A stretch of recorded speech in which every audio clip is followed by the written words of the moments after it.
Hello everyone, and welcome to our weekly video update for Mark Hutlet Seeds. It's Friday, June 4th, and we've seen an excellent week for crop development, especially in plants recovering from the wind and frost damage from last week.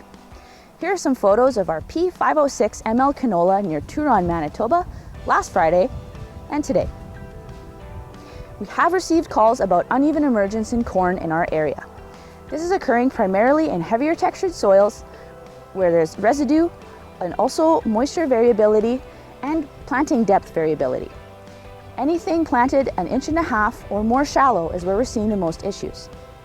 It's important to remember that we have experienced this uneven emergence 2 years in a row now due to the dry springs. And we've also seen average to above average yields.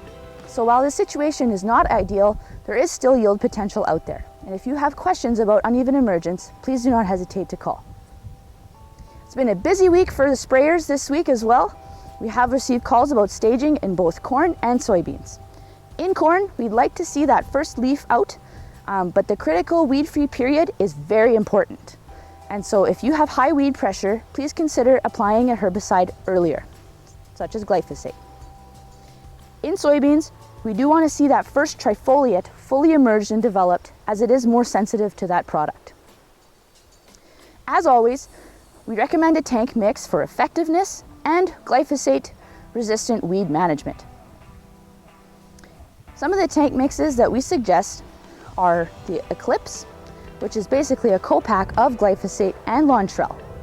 This is really designed for our dairy producers because it hits volunteer alfalfa and dandelions effectively.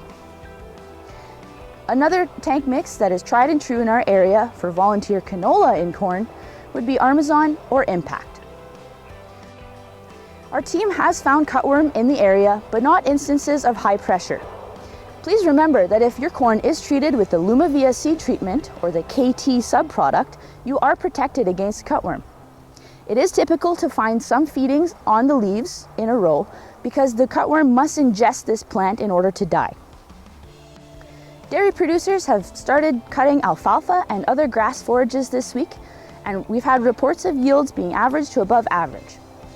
We have a full lineup of inoculants available at our warehouse, and we're also doing services and calibrations on the SLV applicators this week. Thanks very much for watching and have a great weekend. Go Jets, go!